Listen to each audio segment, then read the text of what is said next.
Merci. Je voudrais, Monsieur le Président, à l'entame de mes propos, vous saluer pour votre qualité d'écoute, mais aussi votre capacité à écouter tout le monde avec sérénité, avec sang-froid, avec la volonté de laisser tout le monde s'exprimer. C'est une qualité rare, il faudrait le dire. Je tenais à la volonté du peuple sénégalais, la démocratie sénégalaise.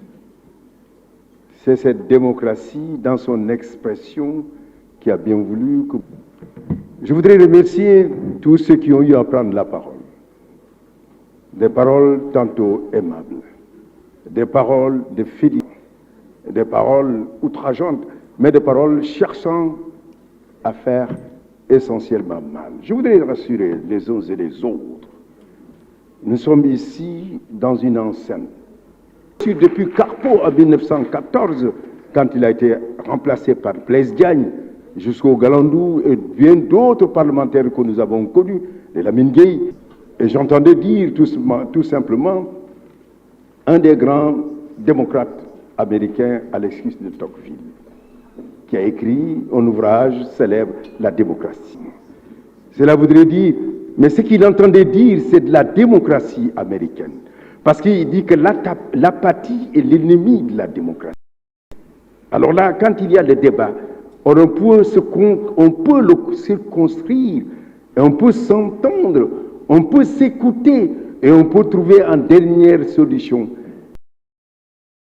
essentiellement utile pour le pays. Et c'est cela, le sens de la démocratie, dans une enceinte comme celle-ci. Ce n'est pas le lieu de l'injure, ce n'est pas cela. C'est essentiellement le lieu où l'on puisse avoir les solutions. Mais il arrive très souvent, c'est Albert Einstein aussi qui le dit, quand vous êtes avec des esprits qui refusent, souvent des esprits négatifs, et ils trouveront toujours le problème dans la solution. Alors que c'est la solution qu'il faut toujours trouver face au problème. Alors, les édifices publics, il faut entendre les commissariats, les préfectures, les gouvernances, c'est cela une première préoccupation pour la question de l'immigration. C'est une question aussi qui a été débattue et nous reviendrons là-dessus. La troisième rubrique que j'ai pu retenir, c'est celle dans des discussions, dans des accusations d'une gravité que je peux dire qui ne se justifie pas. Parce que tout simplement, Talleyrand nous apprend que tout ce qui est excessif. Il ne sert à rien de faire des accusations graves contre les forces de l'ordre, les forces de défense et de sécurité, en les accusant de tous les maux, en les accusant de tirer à balles réelles et en les accusant de toutes les violences qui sont perpétrées. Je voudrais rappeler que dans le cadre de la doctrine, du maintien et du rétablissement de l'ordre, l'action se déroule en trois phases fondamentales. La légalité, la nécessité, la proportionnalité. Et si vous regardez dans l'ensemble des actions qui ont eu à être menées sur le terrain, les forces de l'ordre ont montré du professionnalisme et du sang-froid. Si tel n'était pas le cas, il y aurait eu des carnages. Il y a eu par contre des forces qui se sont mises en face d'elles, qui ont utilisé, elles, la violence. Parce qu'il faut retenir, notre constitution l'établit. L'article 10 de la constitution sénégalaise, elle parle de marche, mais de marche pacifique. Ces marches, si vous la faites, vous rentrez chez vous, après avoir vu, alors là, en ce moment, on n'a plus affaire à un manifestant. C'est quelqu'un qui a violé la loi, qui a commis un délit, qui a commis un crime, et là, on le dira qu'ils sont présumés innocents. Donc, je voudrais pouvoir dire que ces forces de l'ordre sont des forces de l'ordre qui sont d'un très grand professionnalisme. Et retenez qu'elles exercent l'autorité que leur confère la loi lorsqu'elles agissent. Et cela est reconnu sur la scène internationale. Kamba Diagne, qui reste essentiellement un Sénégalais qui était inclus essentiellement dans la participation de ceux qui devaient soutenir les Tutsis dans la grande période qui a eu lieu, qui a été une période de terreur, une période de folie meurtrière entre le 6 avril 1994 et le 31 juillet 1994, où il y a eu près de 800 000 à 1 million de morts, Tutsis et de Hutus modérés. Il y avait un Sénégalais qui a donné sa vie pour sauver pas mal de Tutsis. Il est mort dans cette action.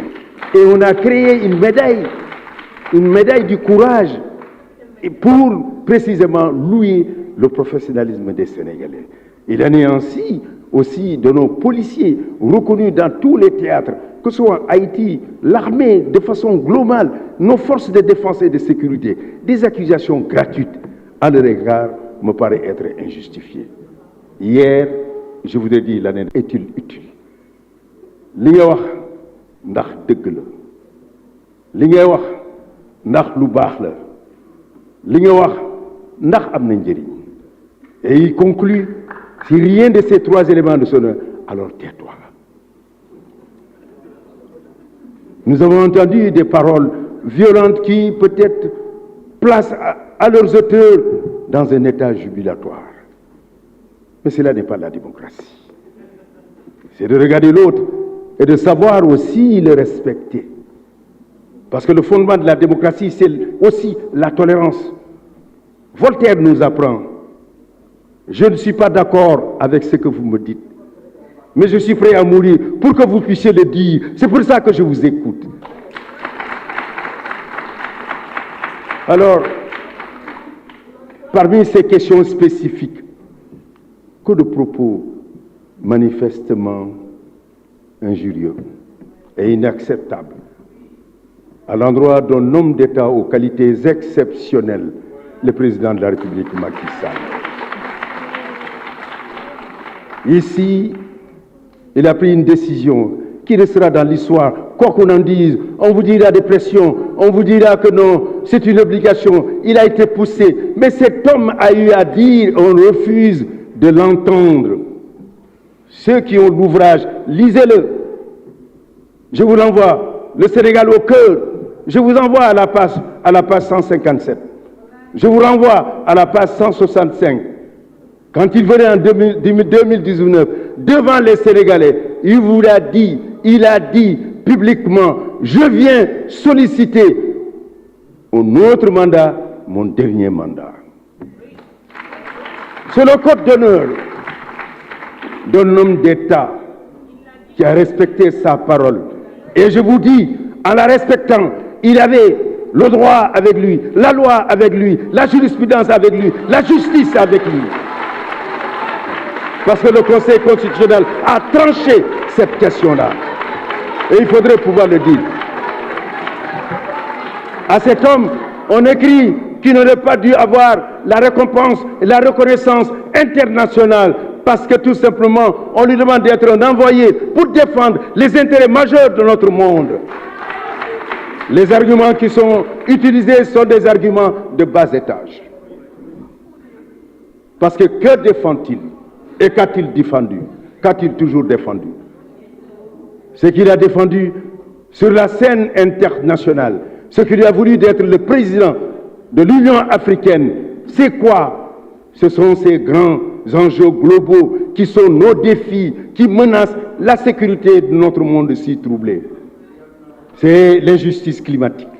L'injustice climatique, oui, il y a ceux qui ont utilisé pendant longtemps, qui ont saccagé la nature, qui ont saccagé essentiellement cette nature, et qui voudraient que ce soit l'Afrique qui ne puisse plus utiliser ses énergies pour pouvoir permettre à ceux qui ont assuré leur prospérité et leur bien-être pendant des siècles que l'Afrique ne veut pas le dire. Que nenni, le président Macky Sall dit, le pétrole qu'on a trouvé ici, ce pétrole-là, nous ne le laisserons pas dans le fond, dans le tréfonds, dans le bas-fond de la mer. Nous allons l'exploiter pour le bonheur et la prospérité des Sénégalais. C'est ce qu'il dit. Qu'a-t-il dit? Mais l'injustice de la gouvernance mondiale, que voulez-vous lorsqu'on a organisé ce monde? Alors le monde de Yalta, l'Afrique n'était pas là. L'Afrique était sous le joug colonial. Et que dit-il? Qu'il faudrait un siège au Conseil de sécurité. Et ce siège est utile. Et il le combat. Et il vous dit, que dit-il encore? Le G20, Pourquoi l'Afrique n'a pas sa place? Quand on doit discuter des problèmes de l'Afrique, pourquoi l'Afrique doit être hors de la table, non à la table? Et aujourd'hui, le résultat, c'est que nous sommes au G20. Et l'Afrique aura son siège. C'est la réponse à toutes ces questions.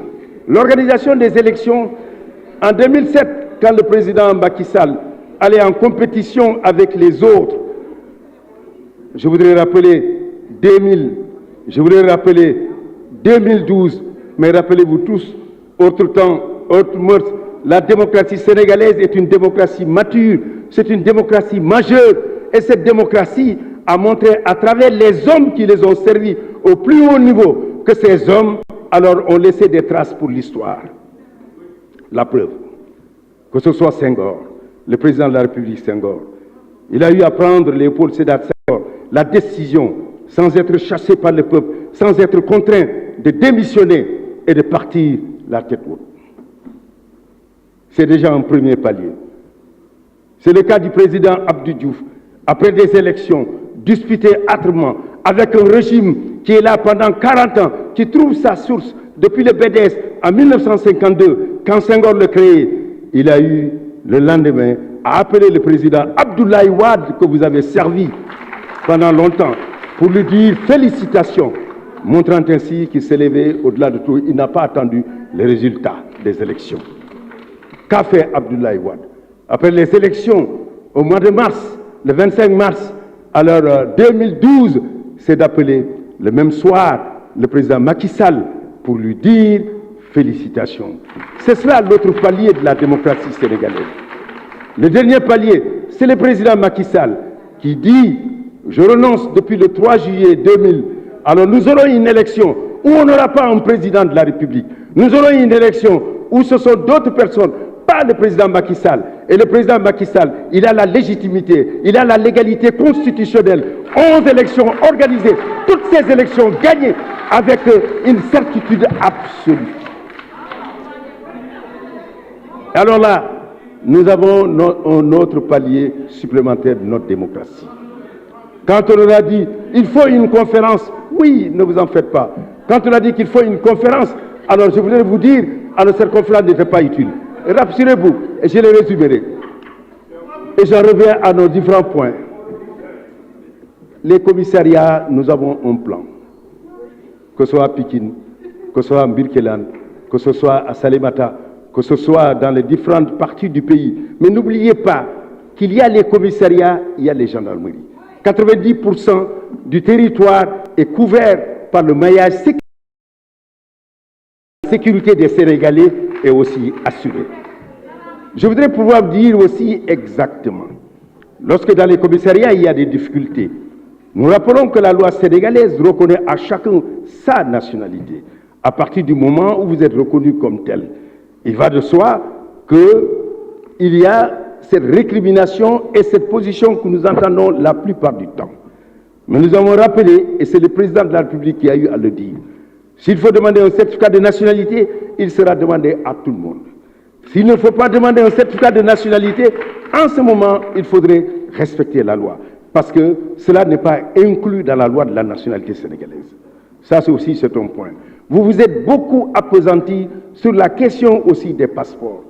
Nous avons eu un double problème.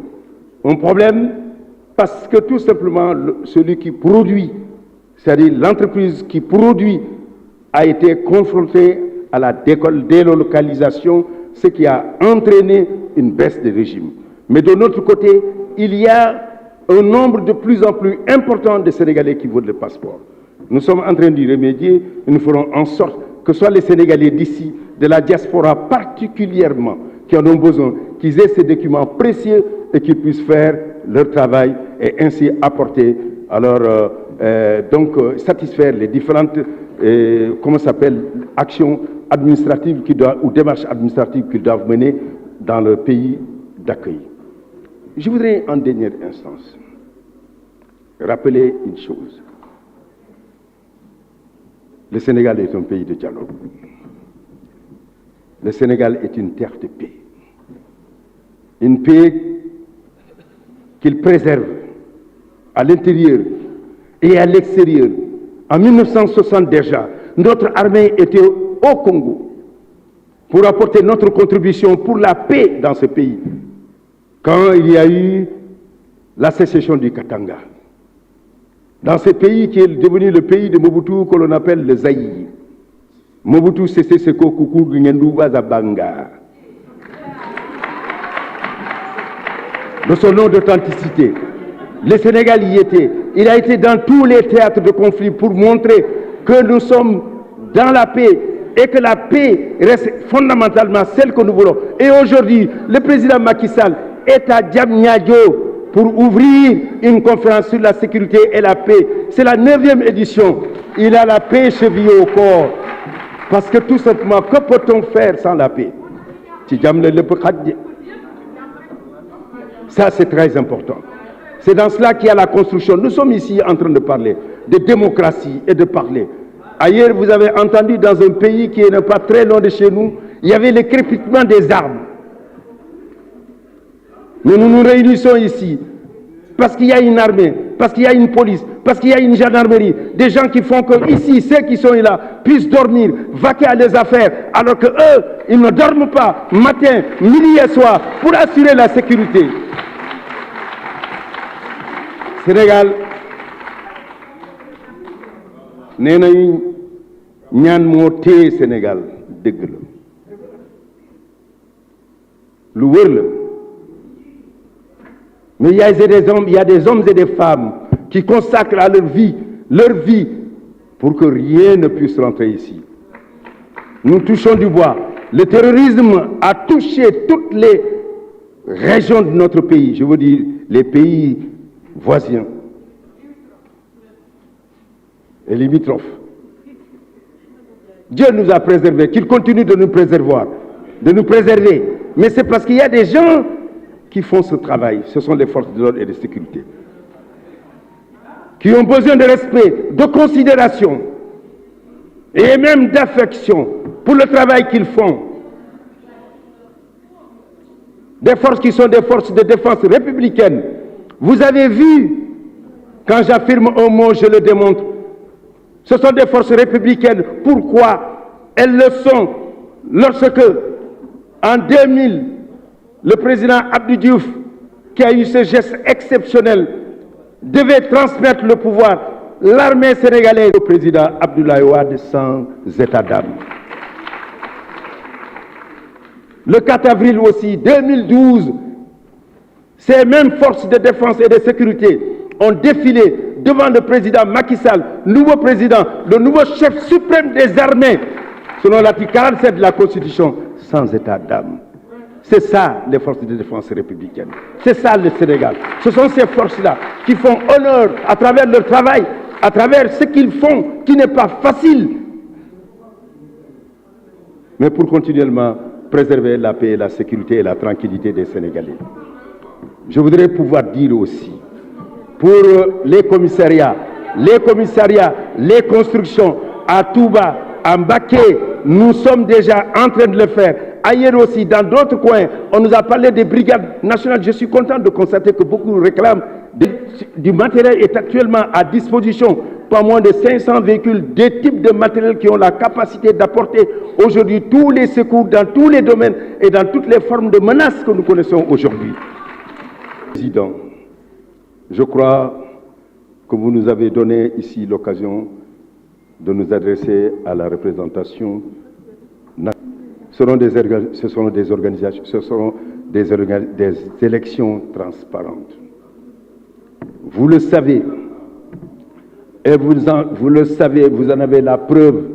Ceux qui vont dans les centres de vote, ceux qui vont dans le bureau de vote, à 18 h, quand ils sont assis, quand on commence le dépouillement, parce qu'il y a leurs représentants, il est clair que ce qui sort du bureau de vote, c'est ça qui est le verdict des urnes.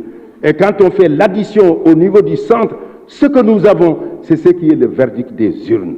Et cela respecté. Je tiens à rassurer les uns et les autres. Parce que la voix du Sénégal, elle est celle qui s'exprime pendant les élections et le jour des élections. Et nous voudrions précisément, comme il a toujours été ainsi, ce sont les autres qui parlent. Le Sénégal vote depuis le 19e siècle. Le président Léopold Sédar Senghor aimait à le rappeler. Lors de la Révolution française de 1789, alors les Saint-Louisiens avaient déjà leur cahier de doléances. C'est ainsi déjà que le chemin de la démocratie était déjà tracé. Rassurez-vous, comme nous l'avons toujours fait, que nous voterons après tout ce que nous aurons connu comme les tensions et les propos que nous pouvons entendre, le lundi pouvoir aller vaquer à nos affaires. C'est ce que nous connaissons, c'est ce que nous avons toujours connu. Et nous verrons à ce qu'il en soit ainsi. Et rassurez-vous, mais pour les autres choses, je ne réponds pas. On avait dit qu'on n'a pas voulu remettre des fichiers. Mais quelle en est-il? Mais c'est la Cour suprême qui a tranché. Vous voulez que je dise quoi d'autre? Mais tout le monde a entendu. On a dit la démocratie sénégalaise, l'État du Sénégal est un État violateur des droits. Mais là où on est parti, c'est la CEDEAO. Qu'a dit la CEDEAO? On a déjà tout entendu. Cet État est un État de droit.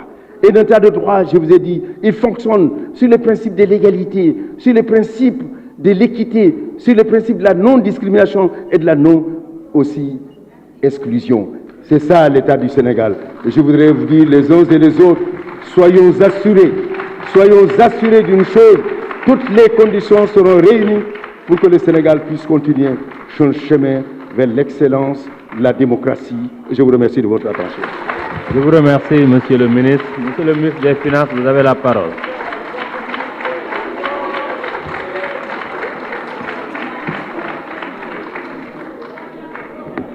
Voilà, Monsieur le